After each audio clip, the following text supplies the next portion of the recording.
कहानी नीरू की है। पंजाब की नीरू की शादी दिल्ली के राहुल से होती है। दिल्ली कितना बड़ा शहर है ना, लेकिन आप लोगों का घर तो बहुत छोटा है।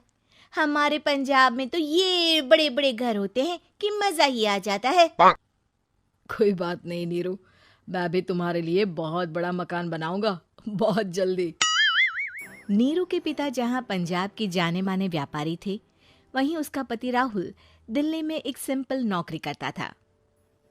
माँ, यहाँ तो घी मक्खन इतना महंगा है कि क्या बताऊं। मैं तो तरस ही जाती हूँ घी खाने के लिए। नीरू की माँ को ये सुनकर बहुत दुख होता है। मेरी बेटी को घी नसीब नहीं हो रहा है और ये बहू यहाँ बैठकर घी में शक्कर डाल रही है।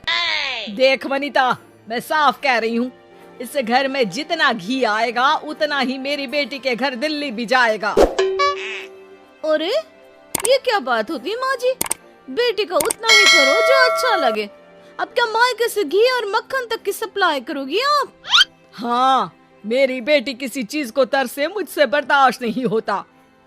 अब क्या था, नीरू के मायके में 2 किलो घी आता तो 2 किलो दिल्ली जाता नीरू के पास। एक दिन, माँ बड़ी गर्मी पड़ती है दिल्ली में। इस घर में तो एक ही एसी है और वो भी ड्राइंग रूम में। सारा परिवार एक ही कमरे में सोता है। बेटा, वो तो हर घर की कहानी है। यहाँ भी एक ही एसी है। अरे बिल इतना आता है कि क्या बोलूं। तभी वहाँ राकेश आ जाता है। माँ, थोड़ी देर में यहाँ कुछ प्लम्बर आएंगे मेरे कमरे में एसी लगाने। जरा ध्यान से लगवा देना ना माँ। ओए, ऐसे कैसे तेरे कमरे में एसी लगेगा? हाँ राकेश, एक बार बात तो कर लेता। अरे पापा, वो वनिता को गर्मी में नींद नहीं आती। ड्राइंग रूम में सबके साथ सोने में वो अनकंफर्टेबल है, इसलिए।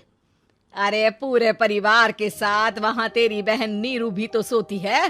वो नहीं हो रही क्या अनकंफर्टेबल? समझ रहा है ना? अगर एसी लगेगा तो एक दिल्ली में तेरी बहन के कमरे में भी लगेगा, तभी तू लगा सकेगा। राकेश वनिता को सारी बात बताता है। वनिता करती भी क्या, मन मार कर बैठ जाती है। माँ, ये लोग ठीक नहीं है, क्या करूं मैं? अरे बेटी, यहाँ आ जा, तू यहाँ आकर रह ले। अरे छोड़ दे ऐसे पति को। कैसे छोड़ दूं माँ? समाज क्या कहेगा, लोग क्या कहेंगे? वैसे भी मेरा एक बेटा है मयंक। अरे हटा बेटा, तेरी उम्र ही क्या है? इतनी परेशान रहेगी तो काम कैसे चलेगा? खैर, बात आई गई हो जाती है। माँ को लगता है कि नीरू ठीक है, तो वहीं नीरू के मन में एक ही लाइन चल रही होती है, यहाँ आजा। माँ ने तो बोल ही दिया है कि यहाँ आजा। बस मयंक थोड़ा सा बड़ा हो जाए, इन गरीबों को छोड़कर मैं वापस माँ के पास ही चली जाऊंगी। वो इसी सोच में बाजार में चल रही थी कि मैम, आपका दुपट्टा जमीन को छू रहा है। नीरू जैसे ही उस लड़की की तरफ देखती है, देखती ही रह जाती है। हाय रे, कितना सुंदर लड़का है ये। अब क्या हुआ? मैंने कहा आपका दुपट्टा। तो खुद ही उठाकर दे दो ना। लड़का समझ जाता है कि नीरू उस पर फिदा हो चुकी है। वो उससे उसका नंबर लेकर चला जाता है। अब क्या था, नीरू और रोहित में लगातार बातें होने लगती है। मैं हरियाणा का रहने वाला हूँ, यहाँ एक बड़ी कंपनी का मैनेजर हूँ। अच्छा, और कितने बच्चे हैं तुम्हारे? बच्चे? अरे मेरी तो शादी भी नहीं हुई है। तुम बताओ, शादी करोगी? नीरू शर्मा जाती है। अब लेकिन मैं तो पहले से ही शादीशुदा हूँ। मुझे फर्क नहीं पड़ता, बस तुम शादी कर लो, भाग चलते हैं। बहुत पैसे वाला हूँ मैं, हमेशा खुश रखूंगा तुम्हें। नीरू रोहित से मिलकर सारा प्लान बना लेती है और फिर एक दिन घर से भाग जाती है। दोनों शादी कर लेते हैं। शादी के बाद, क्या बात है नीरू, तुम्हें परेशान सा देखता हूँ, सब ठीक तो है ना? हाँ, सब ठीक है।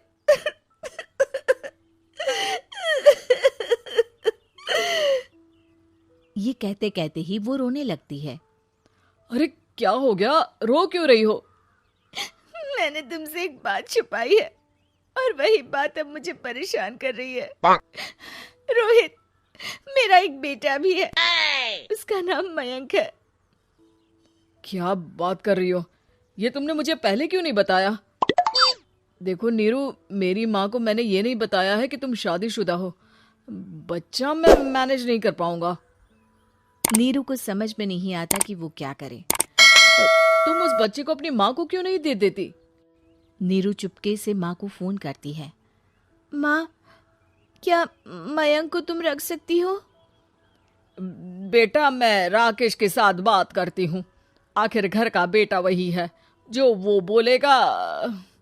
वैसे भी बेटा, तूने जो किया है ना, उसके बाद से पूरा घर तेरी बुराई कर रहा है। मैं भी अब किसी से तेरे लिए लड़ नहीं सकती। राकेश बेटा, नीरू ने तो जो किया बहुत ही बुरा किया, लेकिन मैं सोच रही थी कि क्यों ना मयंक को हम यहाँ ले आए। तभी वनीता बोल पड़ती है। वाह जी, ऐसे कैसे यहाँ ले आए? यहाँ क्या भंडारा भरा है? और जिस बच्चे की माँ ने नहीं सोचा, उसके लिए हम क्यों सोचे? नीरू को एक बार तो अपने बच्चे के बारे में सोचना चाहिए था ना। अरे लेकिन तेरे पास भी तो लड़का नहीं है ना वनीता। माँ, वनीता ठीक बोल रही है। कल को वो बड़ा होकर इसी घर का हिस्सा मांगेगा तो हम क्या करेंगे? माँ कहती भी तो क्या, वो चुप रह जाती है। वहीं नीरू का पहला पति कहता है। माँ, अगर आज भी वो वापस आ जाए तो मैं उसे माफ कर दूंगा। बेटा, गरीबी चीज ही ऐसी है, क्या करेगा? तू तो अब मयंक का सोच। वो बेचारा तो बिना माँ का हो गया। मयंक के खातिर तू दूसरी शादी कर ले बेटा। लोगों के लाख समझाने के बाद नीरू के पहले पति की शादी रिद्धि से हो जाती है, जिसके पहले पति से 2 बच्चे होते हैं।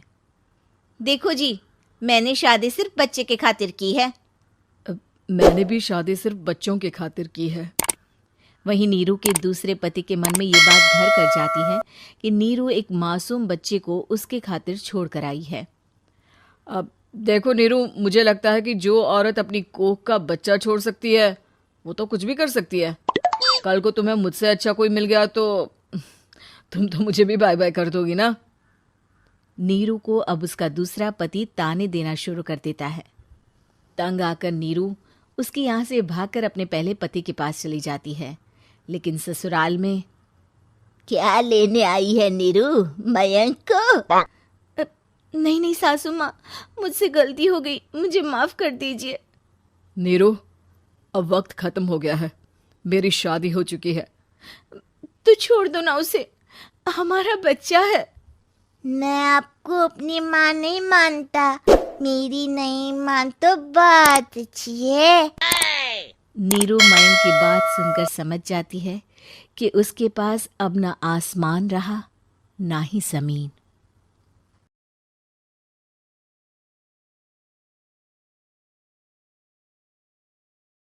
अमर रोज दफ्तर से अपने घर आते हैं। दिन भर काम और टेंशन से जूझकर घर आते ही अपनी भड़ास निकालते हैं अपने परिवार पर। बस आज काम जल्दी खत्म हो गया, अब आराम से जाकर मैच देखूंगा। निकल जाता हूँ इससे पहले कि बॉस की नजर में आ जाऊं।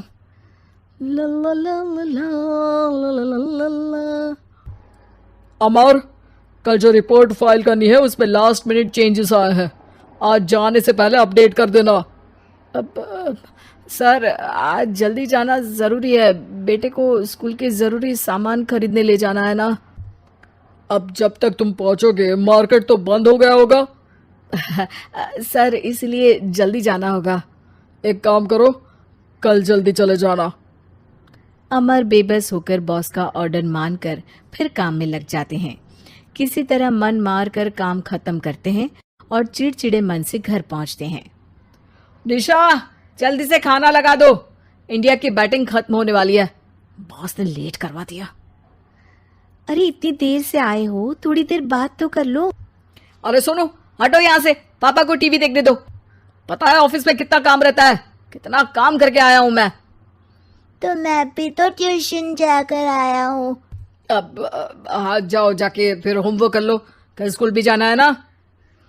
तो मैं उठ जाऊंगा, लेट नहीं करूंगा। अभी मेरा शो चल रहा है, मुझे देखना है। अरे समझ नहीं आ रही बात एक बार में? एक थप्पड़ दे के समझाओ क्या? रिमोट दे और सोने जा।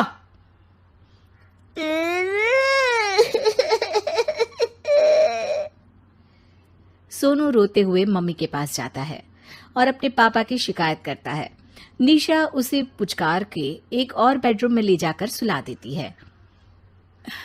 मैं डांटती हूँ पापा को, तू सो जा अभी, ठीक है बेटा? नेहा खाने की थाली लेकर अमर के पास पहुंचती है और मेज पर रख देती है। अमर टीवी में डूबा हुआ है और बिना देखे ही खाने लग जाता है। निशा सामने बैठे उसे घूरे रहती है। कुछ देर में अमर ये समझता है और उसे देखने लगता है और इशारे में पूछता है कि क्या बात है। ये कोई तरीका है सोनू पे चिल्लाने का?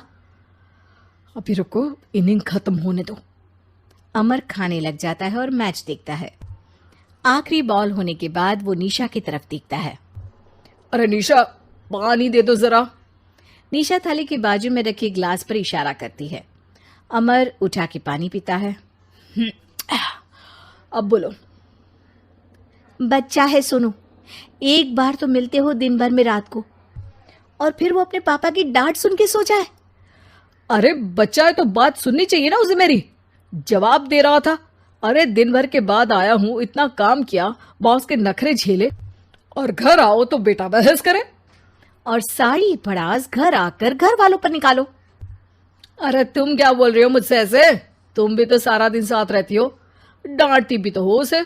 बता रहा था वो मुझसे, अभी कुछ दिन पहले ही डांटा था ना तुमने। हाँ, मुझे अभी सोने के पहले बता रहा था। देखो अभी झगड़ा मत करो, मुझे आराम करना है, टीवी देखने दो। अरे तो उसको भी तो दिन भर पढ़ाई के बाद देखना होता है ना टीवी, आराम करने के लिए। कोई जरूरत नहीं है, छोटा है अभी, आदत बिगड़ जाएगी। और तुम उसकी वकालत करना ना बंद कर दो। चलो अभी सेकंड इनिंग्स चालू होने वाली है, गुड नाइट। अमर फिर से टीवी देखने लगता है और निशा उसे। कुछ सेकंड्स में वो उठ के जाने लगती है। दरवाजे तक पहुंची होती है कि अमर कहता है, अरे सुनो तो, चाय बना देना 1 कप। नहीं।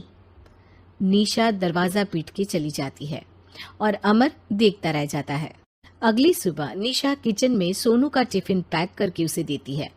सोनू नाश्ता कर रहा है। अमर पीछे से तैयार होकर आता है और खाली चाय का कप टेबल पर रखता है। अमर, उसे वहां मत रखो, अभी साफ की है, दाग लग जाएंगे। अरे क्या हुआ है तुमको? रोज तो यहीं रखते हैं। पर आज से नहीं रखना है, चलो उठा के सिंक पे रखो। अमर उसे उठा के सिंक में रखने जाता है, तभी निशा कहती है, अरे अरे धो के। सोनू हंस देता है। अमर उन दोनों को देखता है और कप धो के वहां से चला जाता है। निशा सोनू को देखती है और आंख मार देती है। चलो अब हंसना बंद, स्कूल जाओ और ध्यान देना, सब पूछूंगी दिन में। सोनू मुंह बना लेता है। सब अपना दिन बिताकर रात में फिर एक साथ आते हैं। आज अमर घर जल्दी पहुंच गया है और टीवी के सामने पसार के बैठ जाता है। पीछे से दरवाजा खुलने की आवाज आती है। खिलखिलाते हुए सोनू अंदर आता है, सीधे टीवी रूम के अंदर, और अमर को बैठा देख चौंक जाता है। पीछे से कमरे में निशा भी आती है। सोनू, हाथ पैर धो के कपड़े बदल लो, चलो जाओ। सोनू कमरे से बाहर चला जाता है। अरे निशा, जरा 1 कप चाय। क्या हर वक्त चाय? नहीं है दूध घर में। अरे दूसरी बार ही तो मांग रहा हूं ना। दूध वाले को बोला था दूध एक्स्ट्रा 1 लीटर लेकर आना, वो 1 लीटर कम लेकर आया। आज तुमको चाय नहीं मिलेगी, खीर बना दी है पूरे दूध की। अरे दूध वाले की गलती के लिए मुझ पर क्यों चिढ़ रही हो? मैंने क्या किया? तुम भी तो यही करते हो ना। ऑफिस में किसी की गलती हो तो घर आके चीखते हो। चाय पीनी है तो दूध लाना पड़ेगा नीचे से। अरे पर तुम नीचे से ही आई ना। मैं भूल गई, तुम भी तो नीचे से आए। निशा कमरे से बाहर जाती है और सोनू अंदर आता है। वो अमर को देखता है, फिर कुछ बोलता नहीं है। अरे क्या हुआ सोनू? मेरा टीवी देखने का टाइम है अभी। आज रात को देख लेना। देखो आप ना परेशान मत करो, आज ऐसे ही टीचर से डांट सुन ली है, अब आपकी नहीं सुनने वाला। अच्छा, क्यों डांटा टीचर ने? क्योंकि मेरा प्रोजेक्ट इनकम्प्लीट था। आपने सामान लाके नहीं दिया और आपकी वजह से सब हंसने लगे मेरे पे। अब आप जाओ। सोनू टेबल पे रखा रिमोट उठाता है और चैनल बदल के बैठ जाता है। अरे ये क्या तरीका है बात करने का? तो आपसे ही तो सीखा है, बाहर का गुस्सा घर पे निकाल दो। अमर उठ के दूध लेने चला जाता है। कुछ देर में लौट के वो चुपके से निशा और सोनू को टीवी देखते हुए देखता है और किचन में चला जाता है। 3 कप चाय बनाकर वो टीवी कमरे में पहुंचता है। आज मेरे हाथ की चाय पी लो। इस बदले बर्ताव को देख के निशा और सोनू चौंक जाते हैं। अपना कप उठाकर चाय पीने लगता है। अमर एक बैग निकाल के सोनू की तरफ बढ़ाता है। इसमें क्या है? प्रोजेक्ट का सामान और गिफ्ट। लगता है पापा दूध लेने गए और गुस्सा छोड़ के आ गए। कैसी है सोनू के पापा के हाथ की चाय? स्वीट स्वीट, बिल्कुल मम्मी की तरह। और पापा की तरह नहीं? पापा की तरह कड़क है। सॉरी बेटा, अब समझ गया कि ऑफिस में कुछ भी हो उसे ऑफिस तक ही रखूंगा। प्रॉमिस। निशा और सोनू को गले लगा लेता है और उस दिन के बाद कभी घर की चिंता दफ्तर में नहीं गई और ना दफ्तर का टेंशन घर में आया।